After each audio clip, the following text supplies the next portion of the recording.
19-year-old Sage Smith was on the precipice of starting a new life.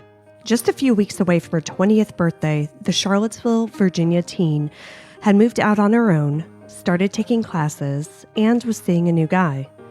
She had also just come out to her family as transgendered.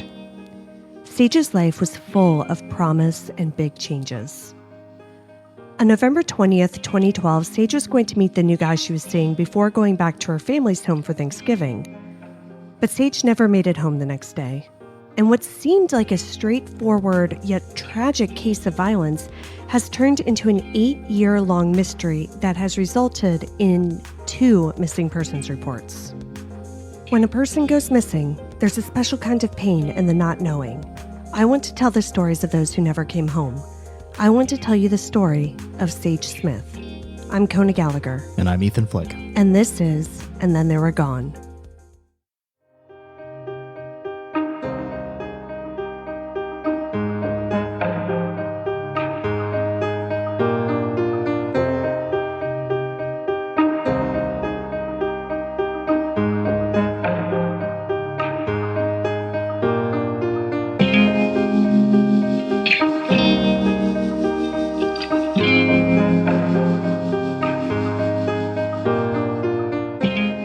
Welcome back, everyone. Welcome back. Thank you for joining us for this story, which is semi-local to us. Before we get started on Sage's case, though, I'd like to talk about some related issues in telling her story. We strive to be inclusive and sensitive on this show, but, we're human, and like everyone else, we make mistakes sometimes. Sage's story is a little tricky because she publicly came out as transgendered not too long before her disappearance, like literally 2 weeks. She wrote something on Facebook, about, I'm a girl now, like that's how I want you to refer to me. But since it had just happened, a lot of people in her life hadn't wrapped their heads around it. Okay, yet. so there's probably going to be a lot of people referring to her as him. Yeah. So there's a lot of that. So when you read articles or watch interviews with her friends and family, some people refer to her as Sage and use she pronouns. Some refer to her as Sage but use he pronouns. Oh, so Sage was his name before? No. Sage is her name. Is her name. So that's the name we're using. And yet others will refer to her as Dashad, which is her birth name, and use he pronouns. And one of her best friends and roommates, Shakira Washington, had known Sage since they were in middle school. She is also trans and said that Sage used both names and pronouns kind of interchangeably. So the way Shakira describes it, Sage was more gender fluid. Okay. Interestingly, in the episode of Disappeared on this case, Shakira refers to Sage as he. But it does seem as though right before she disappeared, like I said, Sage did want to go by that name and be referred to as she. So that's what we're going to do on this episode. Okay. So I just wanted to clear that up because it is, if you ever do read about this case, especially because this all started in 2012 and the way people refer to her have evolved over time. And a lot of the early coverage was very, 2012, I guess I should say, because they basically describe Sage as a man who dressed in women's clothing sometimes. Oh boy. Yeah.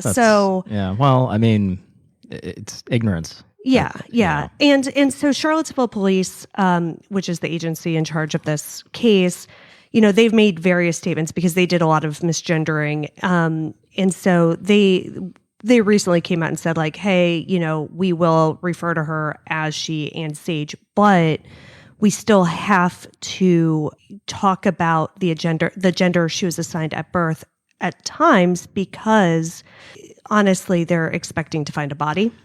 Yeah. And right. So, Yeah.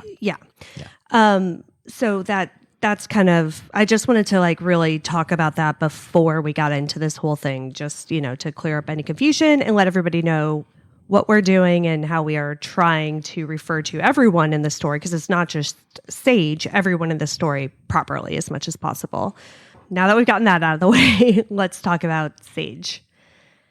Sage Smith was born in Charlottesville, Virginia on December 13th, 1992 to Latasha Dennis and Dean Smith. Charlottesville, located in central Virginia, is home to the University of Virginia. It's definitely a college town, and the residents there are mostly white. While there are certainly progressive pockets in the area, it's also a town that's absolutely obsessed with Thomas Jefferson. And his stance on race isn't exactly the best. Sure. That's putting it lightly. Yeah. And listeners may also recall that it was the site of the 2017 Richard Spencer-led neo-Nazi flare-up where they all danced around in khaki pants with their tiki torches. I mean, look, you can't get away from the fact that it's in Southern Virginia.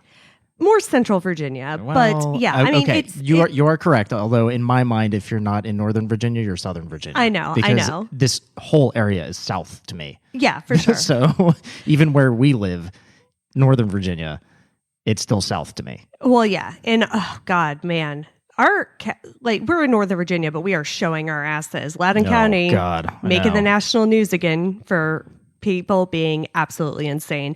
Interestingly, for people being racist and anti-trans, because the big school board flare-up was about transgendered issues and how a teacher got suspended for refusing to call a student by her correct pronouns. And they're saying it's a freedom of speech issue, which it's not. But anyway, I don't want to get off on that. But my point is that can we just say this real quick? Mm-hmm. The thing that I don't understand about all of this anti-trans stuff is like, who cares? It doesn't affect you, the person saying he or she. So who cares? Yeah. Like, how hard is it to just refer to somebody by how they want to be referred to? It's just mind-blowing to me. Like, there's a lot of stuff about this that I'm very ignorant on, but like, I don't care. Yeah. If you want to be called a woman or a man, whatever. It doesn't affect me. Right. It doesn't. People should try what I do, which is just be extremely self-absorbed. And then none of it matters. But yeah, and I think it is tough because, and it really goes back to Sage's story here. And, because a lot of Sage's story and her family, it's about accepting her and, and everything. And it's about violence that trans people often face. And there is some of that, in this story, of course. And it's just try to be better. Like, it's just, you're right. It just doesn't, who cares? Like, do your best.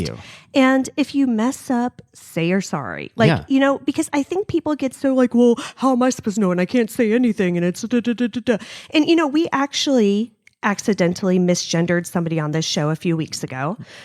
So in our Ralph G. Marie case, Lee Morrigan, who is the activist who was arrested, they refer to themselves as they, them. Right. And we accidentally we messed said up. He a few times. And we did that because before I knew anything about Lee Morrigan, I had just come across their name in articles. And to me, that name just stuck in my head as a male name. Right. And so because of that, I just kept saying he. And I actually spoke with Lee and I was like, I owe you a huge apology. I am so sorry. I did not mean to.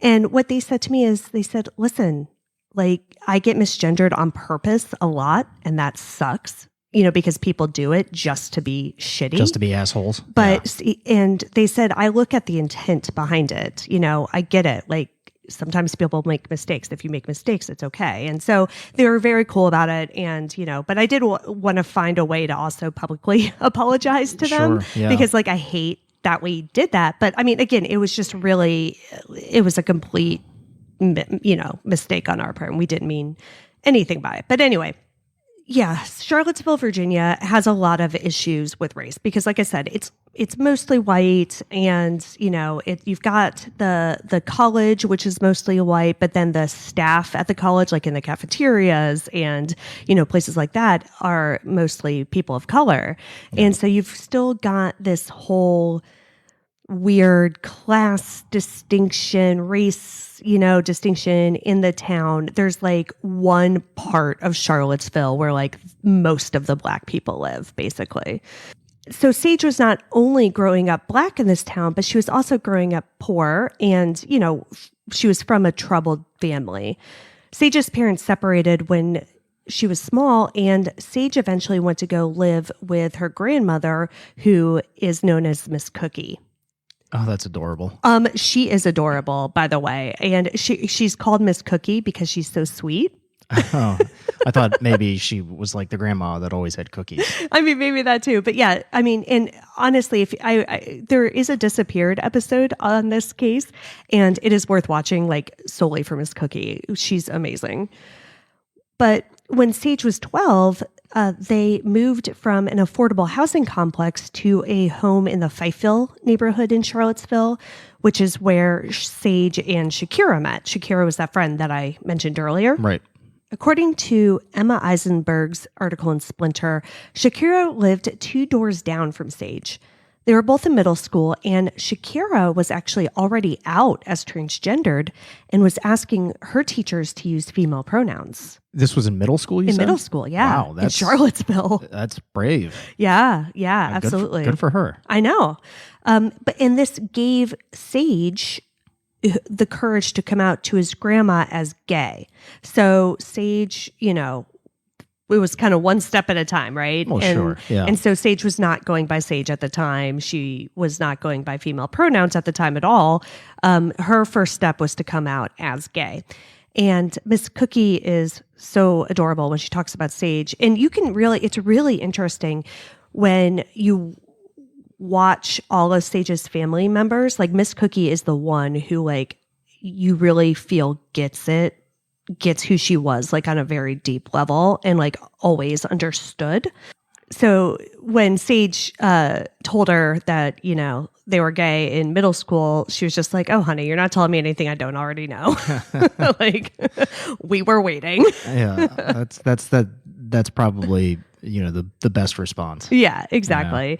Yeah. So for many years, Sage was living her life as a gay male, but even that didn't go over well with everyone in her family. Yeah, I'm sure. Yeah. Sage's father, Dean, had spent a good chunk of Sage's childhood in prison for drug offenses, so he wasn't really around much. Initially, when Sage came out as gay, like, he could not handle it. He told Sage not to talk to him and that he just wasn't going to accept. He said, "Don't call my cell phone. Like, we're done." That's really unfortunate. Yeah. But Dean was on that episode of Disappeared, and he said that it was actually his youngest son. So Sage was his oldest child, and it was his youngest son who basically made him realize what an ass he was being. Because his son was like, "What are you doing? Like, you've always told us to, like, be happy with ourselves and, like, with who we are. And, like, you're being a dick." And so Dean was like, "Yeah, I kind of am." And so it took him a little while, but he really came around, and, he and Sage repaired their relationship, and things, were good between them. And it sounds like as Sage reached her teenage years, she started dressing in women's clothing, but wasn't officially out as transgendered. And she would really kind of go back and forth. And, like, everybody says that, like, she would dress up, in women's clothing, but then wear a suit. The way Miss Cookie put it, she's like, Sage didn't care. She just always wanted to look fly. But after she graduated high school, it sounds like she really started to want to transition in earnest. Shakira had been starting to take hormones, and so Sage had been talking to her about that and, wanted to start that herself. At some point, though, during her childhood, Miss Cookie gave Sage back to her mother, Latasha, but Latasha was deemed unfit, so Sage actually ended up in foster care for a time, I think during high school. The timeline of that is a little unclear, but the reason why I think it was, toward the end of her high school career, because as Sage aged out of the system, she received money to get an apartment. Oh, that's interesting. Yeah. So she got the apartment, and she had Shakira and another friend, Aubrey Carson, move in with her. Sage had decided that she wanted to study cosmetology and become a hairdresser, and she was also taking classes to help reach that goal. But that wasn't the only thing she was doing. According to that Splinter article, Sage and her friends partied and had hookups, just like, 19-year-olds. 19-year-olds, yeah. They're out on their own for the first time, but apparently some of these hookups were for money. In addition to that, they would have parties that would cater to men on the down low, which is men who were interested in having homosexual encounters but weren't publicly out. They also apparently hooked up with a solid chunk of married men. Sage and her friends were aware of possible dangers when it came to hookups like this, and she and Shakira would let the other know where they were, and they would text each other to check up and, make sure everyone was okay. Shakira actually told a story about when she hooked up with a married UVA professor. And Sage was literally in the bushes outside to make sure she was okay. Yikes. Yeah. But that wasn't enough to completely eliminate the danger that they faced. And some of it was simply for existing. Sage and her friends would get harassed on the street. They would get called names for being trans. Another time, a friend told her that she needed to watch her back because Sage had apparently told a guy's wife that she had hooked up with him, and that guy was very angry. Yeah, that's not a great position to be in. Yeah. The night before her disappearance, they were having a party at the apartment for Shakira's birthday when some woman came busting in trying to start a fight with another one of their friends over a guy. The whole thing became a huge fight that went out into the street, and Sage started fighting a man named Jamal Smith. Jamal then called the police, saying that Sage damaged his car. The cops came and no one was arrested, but Shakira says that Sage was pissed at her for not having her back in the fight, basically. This was Shakira's birthday and everyone was really upset after all of this. So she actually got a ride early the next morning and went back home for Thanksgiving earlier than she was supposed to, just to kind of get out. When Sage woke up on the morning of November 20th, everything seemed okay with her, though. She called her dad, they talked on the phone for a while, and she asked him for money to get her hair braided. That evening, her other roommate, Aubrey, said that Sage woke them up from a nap to tell them that she was going to meet a guy. And this was around at 5:30, somewhere around there. And quick side note, Aubrey is another one who I'm going to try really hard not to misgender. Aubrey seems as though they present as a woman, but most of what I've seen in this case uses male pronouns when referring to Aubrey. But then I read one story where they used female pronouns, so I'm just going to try to stick with they as much as possible. Anyway, Aubrey went back to sleep on the couch, but tried calling Sage when they woke back up around 8 p.m. But the call went straight to voicemail, which was unusual. Even more unusual was the fact that Sage never came home that night and continued to not answer her phone. The next morning around 9, Aubrey called Shakira to see if she had heard from Sage. When she said she hadn't, the pair agreed that they needed to call Miss Cookie. She also hadn't heard from Sage, so she told Aubrey to immediately call the police. Now, this is now the day before Thanksgiving. This is Wednesday, and Sage had plans to be with her family for the holiday.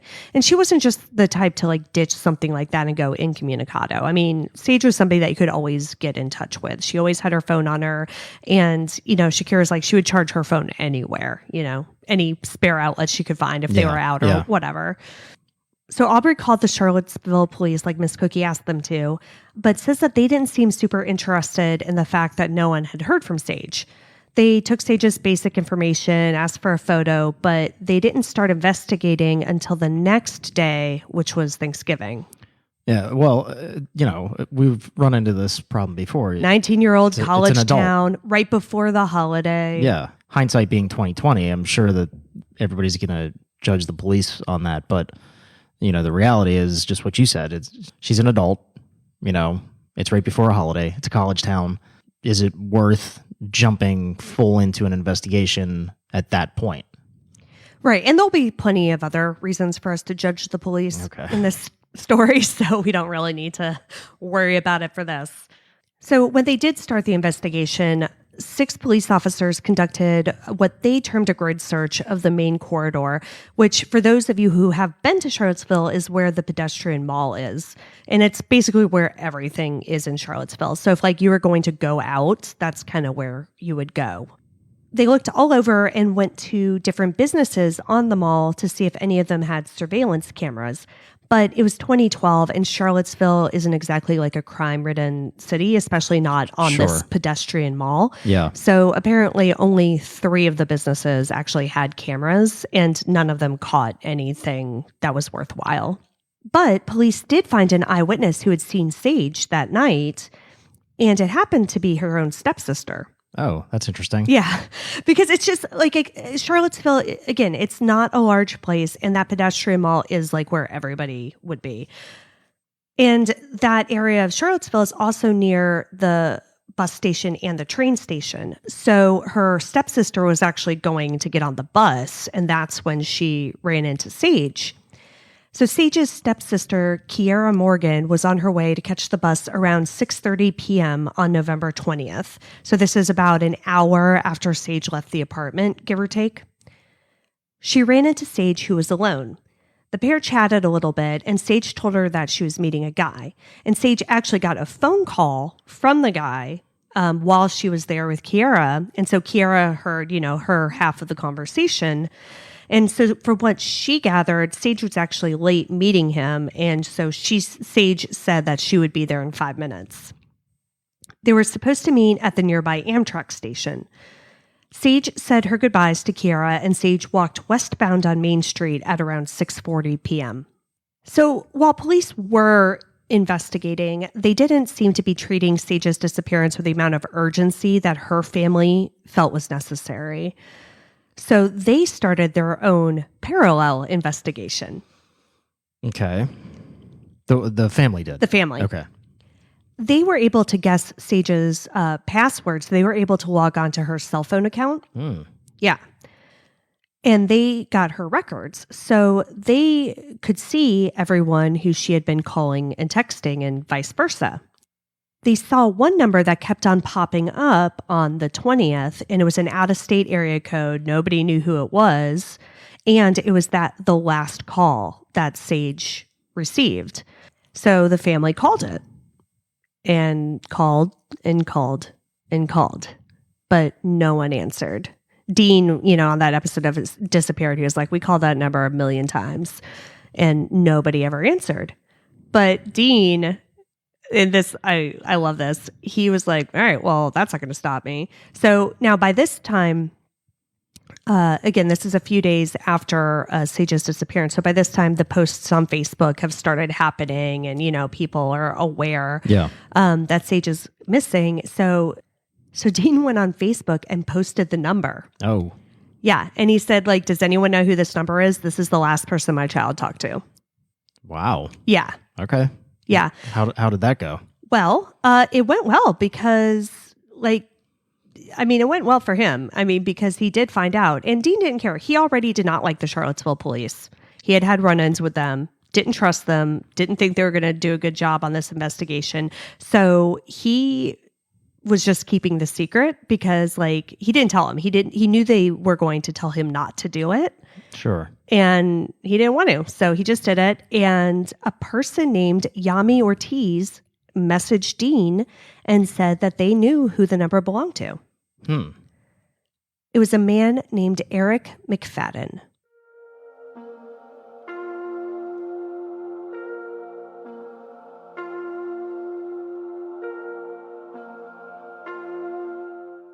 Eric was 22 years old and had recently moved to Charlottesville. He was working at the local Sherwin-Williams paint store, but had plans to take classes in the spring. He had apparently done a year or two of college up in Pennsylvania, I believe, and then left for whatever reason and moved down to Charlottesville. Why is it always got to come back to my home state? It's always Pennsylvania. Pennsylvania. And he was the man that Sage was supposed to meet on the night of November 20th. The pair had been seeing each other for a little while, and Yami apparently knew both of them. Yami told Dean that Eric randomly messaged them on November 21st, the day after Sage was last seen, and asked them to delete his contact information from their phone. Yeah, so Yami... Suspicious much? Yeah, so it was interesting. So it was the day after Sage disappeared. So I think Yami might have known that Sage was gone, but had no idea at that point that Sage was supposed to meet Eric or anything like that. Right. So like had no idea that Eric was connected to or possibly connected to Sage's disappearance at all. You say that that they had been seeing each other. Yeah. So this is not in connection with her being a sex worker, or is it? Or do we not know? Well, we don't know definitively. It could be, it could not be. It could have been a regular hookup? Yes. Okay. And it was a regular hookup regardless. I just don't know. Yeah. And we also, I not saying that this should matter much as far as the investigation goes, but we don't know if Charlottesville PD knows that angle about the sex work. Right. At this point, they do not. Okay. Yeah, they don't find that out until a little bit later. I'm just I'm not saying that like excuses them for not doing further investigation, but it might, that has a kind of a different angle as far as the police investigation would go. Yeah. Yeah, so they don't know that at all at this point. Yami, like I said, knew Sage was missing, knew that Eric had been seeing her, whatever, but again, didn't connect those two things at all. But then obviously when Dean posted the number and said, this is the person who my child last spoke with. And after getting that, they delete my contact Well, yeah, then information. after that, he was like, oh yeah, it's kind of weird that weird, he, yeah. So that's when he's like, okay, that's strange. And so he told Dean, what was up. So according, and I think all of this came from Yami, apparently Eric and Sage had met online, more than likely through one of Sage's casual encounters ads that she posted on Craigslist. So that was apparently something that Sage would do relatively often. Fucking Craigslist. Yeah. Casual encounters was a section on Craigslist that doesn't exist anymore. But at the time, people could anonymously post various hookup requests. And so that's the thing, because a lot of people would just do like I said, just hookup requests, whatever. But I think part of the reason why it got shut down was because there was sex work happening on there as well. Yeah, and there was quite a few cases that where sex work resulted in murder. Yeah. Which I think ultimately is what led to that being shut down.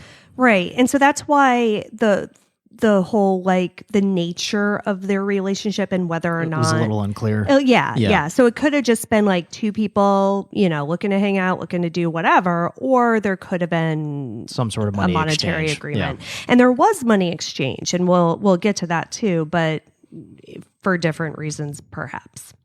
Eric wanted to keep his dalliances with Sage anonymous because, like many of her other partners, Eric presented as straight. In fact, he even lived with his girlfriend, a woman named Esther. And Esther was not aware of Sage or anyone else that Eric may have been having relationships with. While Dean is getting all of this information, officers are still searching for Sage, and they're starting to suspect foul play. They were looking in empty lots, dumpsters, parks, places like that. But they weren't getting anywhere. But then on November 24th, the name Eric McFadden entered their investigation, but from a different source, Eric's girlfriend, Esther. Esther had left town for Thanksgiving, but couldn't get a hold of her boyfriend. And this went on for several days, and so she finally decided to call police and ask them to go to her apartment to do a welfare check. She was afraid that something had happened to Eric and he was inside. Now, at this point, police are just performing this welfare check on a random individual. Unrelated. Yeah. Yeah. So no clue as to any possible connection to Sage's case. So they went over, knocked on the door, found no one was there, left.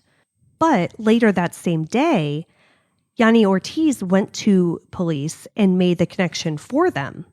He told them about Dean's post, the phone number, the relationship, all of it. So they call the Sherwin-Williams store and realize that Eric hasn't shown up to work in the past 3 days. Yeah. So now they're looking like they have a suspect, and they're making the connection between the fact that his girlfriend hasn't heard from him, and, you know, they had just done this welfare check and all that. So police started circulating his name and photo as a person possibly connected to Sage's disappearance. Yeah. They also returned to the apartment he shared with Esther and did a proper search. This time, they were looking for signs that Sage had been there. So they were looking for any possible, like, blood, DNA, you know, things like that. Yeah. During the search, they seized Eric's computer and found a CVS receipt dated November 22nd, which was after Esther had left town and 2 days after Sage's disappearance. So the police don't know exactly how to take this, right? Because this was 2 days after Sage disappeared, and it couldn't have been Esther's. So they went to that CVS and were able to see surveillance video and confirm that it was actually Eric who went in and made the purchase. So he was at the CVS nearby on the night of November 22nd. Do we know what he purchased? No, I don't think it was anything relevant. Yeah. Okay.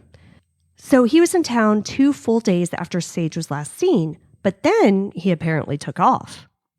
So the question is, did he skip town because he did something to Sage, or did he skip town because the next day, the 23rd, is when Dean put his number up on Facebook and he was outed? Right. Yeah. And that's tough to say because, I mean, both are strong possibilities. Yeah, you know, exactly. Did he skip town innocently, quote unquote innocently, because he was outed on Facebook, or was there something nefarious? Exactly. So police at this point have no idea. Yeah. On November 25th, Eric contacted Esther. He tells her he's in D.C., which, for those of you who are unfamiliar with this area, it's about 2.5 hours away from Charlottesville, give or take, maybe 3. So he calls Esther, tells her where he is, and asks her for money. Now, I find this interesting. One, because, like, holy shit, the balls on this guy. Right? Yeah. Like, but 2, because of the theory that he just left town because he was publicly outed. If he was so concerned about being outed that he would just skip town, would he really call his girlfriend, whom he had just publicly betrayed, and ask her for money? I mean, I guess if you don't have any other option. Yeah. You know? I mean, nothing men do, like, ever surprise me anymore, but, like, it just seems a little extra. I don't know if she gave him money, but she did give him the contact information for the detectives working Sage's case. Hey, you need to clear your name. Yeah. Yeah, she's like, you should probably give these guys a call. They kind of want to talk to you. And so on November 27th, he did. On that call, he tells investigators that now he's in New York City. But, you know, not for any suspicious reasons. He's just always wanted to see the Big Apple. Just conveniently happens to be around the time that, you know, the person he was hooking up with goes missing. Yes. He also tells them that he was supposed to meet Sage on the night of the 20th, but she never showed. And so police are like, all right, cool. Why don't you come back to Charlottesville and we'll chat about this more in person? Yeah, I think we need to have a little face-to-face talk. Yeah. And Eric immediately hung up on them. Well, increasing suspicious behavior. Yeah.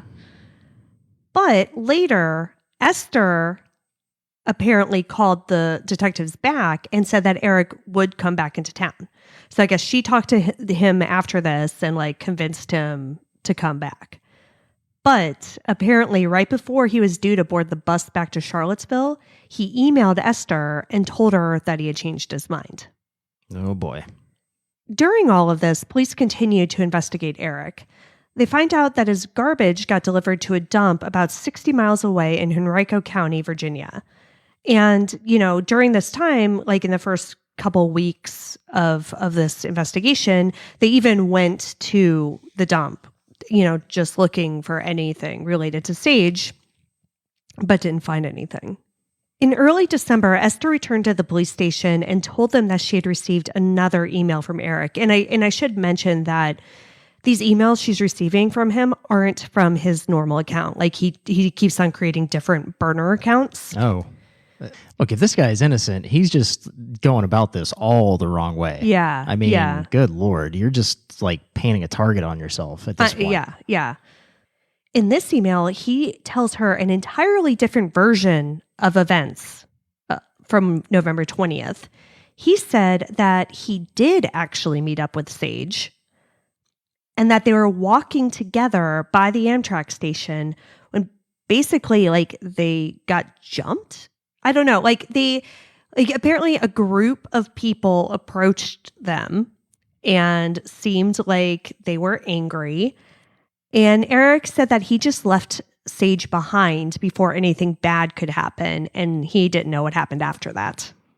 How noble of him. I know, right? If that story is true, Yeah. which I'm going to call bullshit on. Of course. Like, wow. Yeah. You're just a fucking stand-up guy. Yeah. Aren't you? That's great. He also in this email apologized to Esther for hurting her and said that he was heading to the Midwest. And so, you know what this actually reminds me of?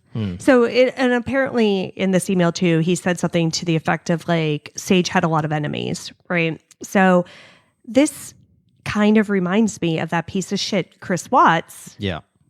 Who keeps on changing the story about what happened and keeps on trying to place the blame on the victim. Oh, yeah. Totally. Right? Yeah. So I got some real like Chris Watts vibes from this whole story. But if this story is true, which is obviously extremely unlikely, the fact that it's 180 degrees different from when he told police is making them want to talk to Eric even more. Mm-hmm. While they couldn't get that to happen, they were able to obtain warrants to search his bank account, computer, social media, things like that. According to that episode of Disappeared, while the email did help the police uncover more details about Eric and Sage's relationship, it actually made them less convinced that he had anything to do with her disappearance. That's interesting. I think it's very interesting. Oh, and I should mention too that in one of the emails, before we get into this, in one of the emails, and because we did mention money being exchanged, Eric tells Esther that Sage was blackmailing him to keep their relationship quiet. Okay. And that he said he had given Sage money and that was why. So I think the question is Eric telling the truth about Sage blackmailing him, or was he giving Sage money because that was their agreement? I mean, I think it's more likely that it was the agreement. Yeah. It doesn't seem as though Sage was running into a lack of suitors. Right. Right? Mm-hmm. I mean, that would seem like a big jump because at this point we haven't heard anything about her blackmailing anybody else to keep the relationships secret. Yeah. And didn't she like come out or just say to he told a married man's she wife. told a married man's wife that like, okay, so I mean like that doesn't seem like a blackmail situation. Or unless the maybe married she man had tried to blackmail him and the married man was like, no. Yeah. And then she told his wife. Yeah, maybe. I mean, maybe. I really don't know. I can't speculate. But so I'm guessing that, he knew that there was going to be some sort of money trail. And so that was his explanation that he was giving for that. Okay. Regardless, money was exchanged between the two. Back to why his electronic footprints made police less convinced that he was involved with Sage's disappearance. Apparently, the night of November 20th, which is the night she went missing, Eric was up and periodically using his phone and computer until something like 3 a.m. And it was all very normal usage, not like searches on how to hide a body or anything like that. Plus, there's the fact that police haven't discovered any sort of crime scene, either in Sage's apartment, Eric's apartment, or anywhere in between. Right. And the important thing to note about Eric is he couldn't drive. And it's not just that he didn't own a car or have a license. He actually had never learned how to drive. Like he was taking lessons from a friend at the time. So if he had done something to Sage, police were wondering how he could have disposed of the body in such an efficient manner. Right. So while they're doing all of this, electronic investigation, they're still performing searches. There was the landfill search that I mentioned earlier, and they brought cadaver dogs to search the area around Main Street, as well as the railroad tracks and the area around Eric's apartment.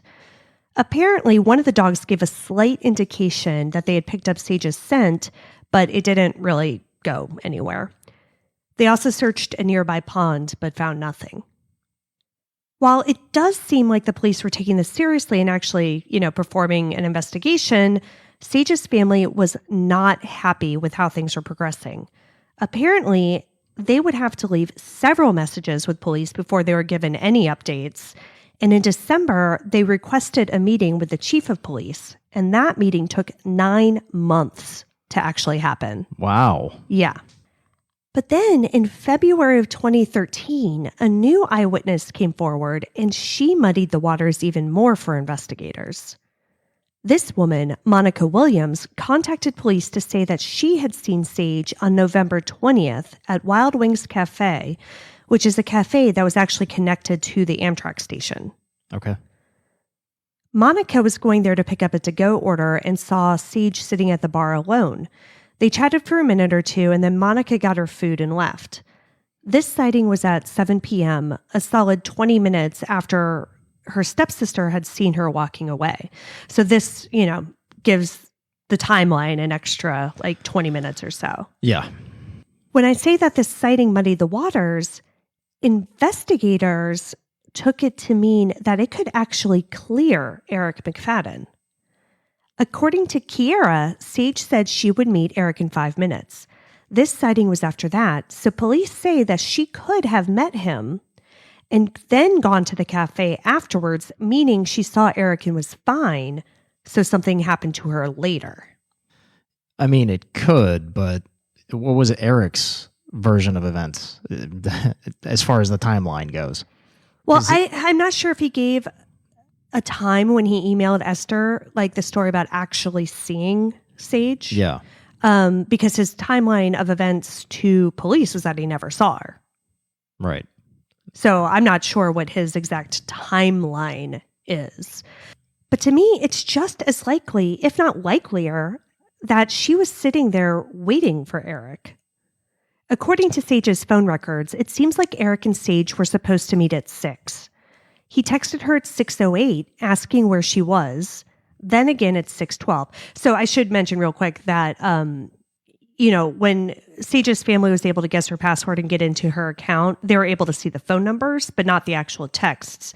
Police later were able to get the full records and actually see all of the text messages themselves. Right. Yeah. The content you need a warrant for. Exactly. So they did get that warrant and then were later able to find the content. So that's where we're getting this information from. So he texted her at 6:08 asking where she was, and then again at 6:12. Between 6:18 and 6:37, he texted her several more times, but during that time period, she was actually talking on the phone with someone else, so she may not have gotten those texts as they came through. At 6:27, he sent her a text saying that she'd stood him up. Kiera saw Sage at 6:35, and that's when Sage spoke to Eric on the phone. So that's when that last phone call was. And we're assuming this is all confirmed by the police investigation. Yes. So when Sage spoke to him, Kiera heard her say that she was going to be there in 5 minutes. Sage walked off to meet him, and that was around 6:40. But, maybe Eric was annoyed and had already left where they were going to be meeting. So, she gets to the cafe and then waits however long for him to get there. And maybe he still hasn't arrived by 7, which is only 20 minutes later. And that's why Monica saw her there alone. But for whatever reason, this 7 p.m. sighting was enough for police to announce publicly that Eric was no longer a person of interest in Sage's case. So I'm wondering if maybe during a search of his computer and phone records, they found something that alibied him elsewhere. I don't know why they wouldn't put that out. Yeah, because it doesn't this sighting seem like it. When did Monica, that was her name? Oh, yeah, the witness? Yeah, when did she come out and say this? This was several months later, so this was February of 2013. Yeah, I mean... And I should say that police did go back to, Wild Wings Cafe to ask the people who worked there and verify. Yeah. And they obviously didn't have surveillance 3 months later or anything like that, if they even had it at all. And like the employees there, they're like, yeah, we kind of remember like trans people being there that night, but like we can't say for sure if it was Sage, that kind of a thing. Yeah, so to me, and we'll get into Sage's family's reaction to this whole announcement, which is not positive, as you can imagine. Yeah. But yeah, so, I mean, police don't really give much of a reason for this. And even in the disappeared episode, the detective was saying like, yeah, we just kept on thinking like he couldn't have done it and he couldn't have disposed of a body. The disposal of the body, I will give them that is problematic as far as the investigation goes. But this doesn't definitively alibi him. No, it absolutely doesn't. There's no hard evidence. I'm not discounting Monica's recollection. Yeah. But this is several months later. How can she be so precise as far as the time goes? And she just said around 7. Right. So that does not definitively alibi him. No. Because they very easily could have just met up after that. Yeah, and if there's something else that they have that does definitively alibi him, like maybe a ping on a cell phone tower somewhere else. So it's actually funny that you mentioned pings because they did look into that, but Charlottesville is such a small town that the cell phone towers are very close together. Oh, okay. So they looked at the pings, but it was completely useless because it just basically covered like the whole area. Yeah, and it's also important to note that pinging incoming calls are not reliable because that goes to it's all outgoing. Right. Well, I don't know if that was true in 2012. That was certainly true in 1999, 2000. Oh, you think the technology has changed? I think it may have. Oh. But maybe not. I don't know. But in any case, the cell towers were just too close together. And so the pings in this case, ingoing or outgoing, were not helpful in the investigation. Right. Well, at any rate, maybe they do have some other evidence that alibis him, but it would make sense. I'm going to say spoiler alert a little bit. Okay. They don't. Okay. All right. To me, that sighting does not solidly prove that he didn't meet up with her. Right. And I feel the same way. And so does Sage's family. And so everybody was like, what the hell? Now, the one thing that I was thinking when I first heard about that maybe it could have been a clever ploy to like get him to come back. Oh, so at this point, they haven't even interviewed him? No. Oh, no. So I thought, well, maybe like if by making like, oh no, he's cool, don't worry about it. Then that like maybe it would flush him out. Okay. But that doesn't seem to be what they did. I think that would have been good, but yeah, that doesn't seem to be the point. I think they genuinely were like, oh no, I don't think he has anything to do with that. So that is where we're going to leave you this week. I know, another two-parter. And I honestly thought that this was going to be a really quick case to talk about because I was aware of it before I started researching it for this episode. And it did seem pretty straightforward. But once I started digging into it, I found out that there are not only these bigger issues about the investigation itself, but other possible suspects, or at the very least, people that should be talked about a little bit more and typically aren't. So I want to give Sage the time and space that she deserves and tell her story as fully as I'm able to. Next week, we're going to talk about the police investigation over the years and how it compares to those of other missing persons in the Charlottesville area. We're also going to dig down more into Eric McFadden and his role in this investigation after 2012 and after they said that he was no longer a suspect. But before we go, I want to leave you with something that Sage's grandmother, Miss Cookie, said. Quote, "What makes one life more valuable than another? That's how it makes our family feel, that we don't matter." End quote. Sage does matter, though. Her life matters. So we'll tell more of her story next week. There are a lot of people who were in Sage's life and Eric McFadden's life who know something who could help this case. Let's get her name out there more, so hopefully we can find some answers.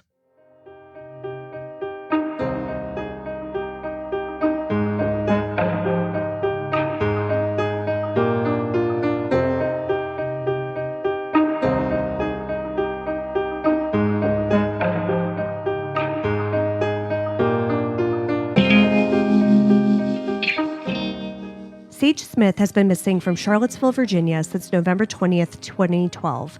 She was wearing a black jacket, dark gray sweatpants, and black and gray rain boots. She was around 5'10" and 130 pounds at the time of her disappearance. She was 19 years old when she went missing. She would be 28 today.